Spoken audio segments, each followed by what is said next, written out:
Have you ever had one of those absolutely terrifying parenting moments? You know what I'm talking about. When everything seems totally fine 1 second, your kid is laughing and playing and having the time of their life, and then bam! Suddenly they're in so much pain that you're wondering if you need to rush to the emergency room? Your heart is racing, your hands are shaking, you're trying to keep it together for your kid, but inside you're completely panicking? Well, that's exactly what happened to Jinger Duggar and Jeremy Vuolo this week. And honestly, when I first heard this story, I thought it was just going to be a straightforward, kid got sick, went to hospital, everything's fine kind of situation. But you guys, this story has so many twists and turns. So many controversial moments, so many decisions that are going to make some of you nod along in agreement, and others absolutely lose your minds in the comments. And I am here for all of it. I want to hear every single one of your opinions on this because what we're about to discuss, it touches on some of the most divisive issues in modern parenting. We're talking about medical decisions, natural versus conventional approaches, trusting doctors versus trusting your instincts, and so much more. But I'm getting way ahead of myself here. Let me back up and start from the beginning because the context of this whole situation is super important to understanding what went down and why the decisions that were made are causing so much discussion. If you're new here, first of all, welcome.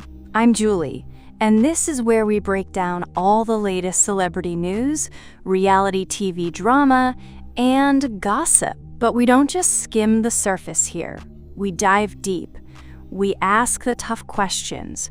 We have real conversations about the stuff that matters. So make sure you hit that subscribe button and turn on those notification bells because you definitely don't want to miss what we've got coming up on this channel. Now, let's talk about Jinger and Jeremy. You know them from the show Counting On, which was the Duggar family's reality show. Jinger is one of the Duggar daughters. You know, the family with like 19 kids who were all about those conservative Christian values and that whole quiverful lifestyle. She ended up marrying Jeremy Vuolo, and they moved out to California, which was kind of a big deal because it represented this shift away from her ultra-conservative Arkansas upbringing. They have 3 kids together. Their oldest is Felicity Nicole, who's 7 years old now. Then there's Evangeline, who's 4. And their youngest is baby Finn, who was just born earlier this year back in March. So Jinger's got her hands full with 3 young kids, and she and Jeremy have been pretty open about their parenting journey on their podcast, which is called, wait for it, the Jinger and Jeremy Podcast. Super creative name, right? But honestly, I kind of appreciate the straightforwardness of it. So here's what happened. Jinger and Jeremy were hosting a wedding at their house. Yes, you heard that right. They hosted an entire wedding at their home, which, can we just take a moment to appreciate how absolutely insane that is? Like, planning and hosting a wedding is stressful enough when it's your own wedding, but hosting someone else's wedding at your house when you have 3 young children, including a baby, that's next level hospitality right there. Or maybe it's just next level crazy, I'm not sure which. But anyway, they've got this wedding happening. There are guests everywhere, there's dancing, they're celebrating, the whole 9 yards. And Felicity, their 7-year-old daughter, is absolutely living her best life on that dance floor. Now, Jinger describes Felicity as their social butterfly. This is a kid who absolutely thrives when there are people around. She's that child who, when they have friends over, will literally beg her parents to let her stay up past her bedtime because she just loves being around people so much. She doesn't want to miss a single moment of the social interaction. She's out there soaking up all the attention, dancing her little heart out, just having an absolute blast at this wedding. Everything seems perfect. Everyone's having a great time. It's one of those magical evenings where everything is going according to plan. And then, suddenly, everything changes. Felicity comes inside from the dance floor, and something is very, very wrong. She's in pain, but not just regular pain. We're talking excruciating, unbearable pain. And for a kid like Felicity, who would normally do anything to stay at the party, to keep dancing, to keep being around all these people she loves, for her to voluntarily come inside and say she needs to go to bed, that immediately tells you something serious is happening. It's 8:30 p.m. Felicity walks up to her mom and says she wants to go to bed. Jinger's mom instincts immediately kick in. She knows something is off. This isn't normal behavior for her daughter. So she asks what's wrong, and Felicity tells her that her ear is hurting really badly and she needs to lay down right away. So Jinger takes her to lay down, thinking maybe if she rests for a bit, the pain will ease up. But here's where it gets really scary. Felicity can't even lay down. The pain is so intense that she can't find any position that's comfortable. She tries laying on one side, then the other, then her back, but nothing works. The pain is just too much. Jinger is watching her daughter in this horrible, excruciating pain, and she knows she needs to do something. So she makes a decision. She's going to give Felicity some pain medication. Now, this might seem like the most obvious, straightforward decision in the world, right? Your kid is in pain, you give them children's pain medication. That's literally what it's designed for. That's why we keep it in our medicine cabinets. But here's where things start to get really interesting, and where we begin to understand more about Jinger's overall approach to healthcare and medicine. Jinger gives Felicity 2 tablets of children's chewable ibuprofen, which is the correct dose for a 7-year-old. She's not overdoing it, she's following the instructions on the bottle. Pretty standard stuff. But Jeremy, her husband, actually makes a really interesting comment about this on their podcast. He says that for Jinger to give medicine right away is actually a big deal. He describes her as being anti-medicine because of her upbringing. He explains that Jinger usually waits until a situation is much more dire before she reaches for any kind of medication. She's not someone who gives her kids medicine at the first sign of discomfort.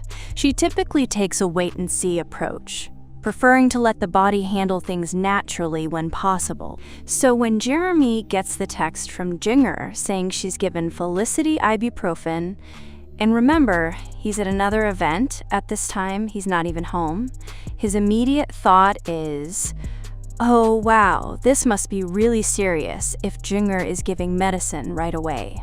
Because he knows his wife. He knows that's not her go-to response, that's not her first instinct. And honestly, this doesn't surprise me at all, given Jinger's background. The Duggar family has always had this very natural, somewhat skeptical approach to conventional medicine. They're big on home remedies, natural solutions, letting the body heal itself when possible. There's this whole philosophy in that community about not putting unnecessary chemicals or medications into your body. So for Jinger to immediately go for the ibuprofen tells you just how serious the situation was in her eyes. This wasn't a, let's wait and see if it gets better moment. This was a, my daughter is in crisis and I need to help her right now moment. And get this, Felicity, who apparently hates taking medicine, which, let's be honest, most 7-year-olds do, was in so much pain that she actually told her mom, give me the whole bottle. Can you even imagine? A child who hates medicine, who normally fights and resists taking even a single dose, is begging for the entire bottle. That should tell you absolutely everything you need to know about the level of pain this poor little girl was experiencing. So Ginger gives her the medicine and waits. And waits. She's watching the clock, hoping that any minute now the ibuprofen will kick in and Felicity will start feeling better. But 15 minutes pass. Then 30 minutes. Then 45 minutes. An entire hour goes by and there's no improvement whatsoever. The medication isn't touching the pain. Felicity is sitting up because laying down hurts too much. Then she tries to lay down anyway because sitting up is exhausting. Then she has to sit back up because the pain is unbearable. She can't find any relief, any comfortable position, any way to escape from this horrible pain. And she's saying things to her mom like, "I just need this to go away. This is the worst pain I've ever had in my entire life." Now put yourself in Jinger's shoes for just a moment. Really try to imagine what she's going through. You're at home, you're hosting a wedding with all these guests, your husband is at a different event across town, and your 7-year-old daughter is experiencing what she describes as the worst pain of her life, and nothing you're doing is helping. The medicine isn't working. She's crying, she's miserable, and you have no idea what's wrong or how to fix it. That's every parent's worst nightmare, isn't it? That feeling of helplessness. That desperate need to make your child feel better and not knowing how. That fear that maybe something is really seriously wrong. So Jinger does what any smart parent would do in that situation. She goes out to the wedding reception to see if any of the guests happen to be doctors or nurses or have any medical training.